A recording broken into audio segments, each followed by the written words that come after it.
يابا شي اكيد نصعد بصمة بالتحديد والعيون متمرد الغوطاني نخلي خواتكم تحت عير تعاني. عيش حطولي ولد القحبل ملقبل بروح السفاح السحلب يقول معورنا.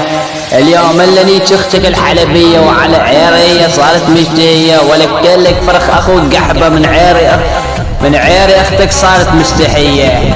ولك اخو بلوعة العيار ونشحط اخو القحبة الفرعون ابن الشام. تعال لك اخو المشتهية.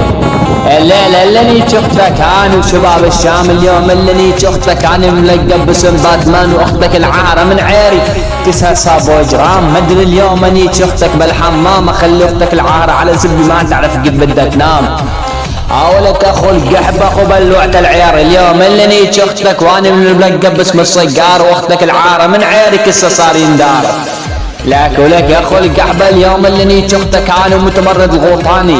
الليلة خلي اختك من عير تصير تعاني واختك القحبة مدري انيش امك مدري انيش خواتك بعير سلقاني. ولك يا اخو بلوعة العيار سردة وصغيرونة تاخذون العير وتمصونا خواتكم من زبي صارت مشتهية ومحرومة.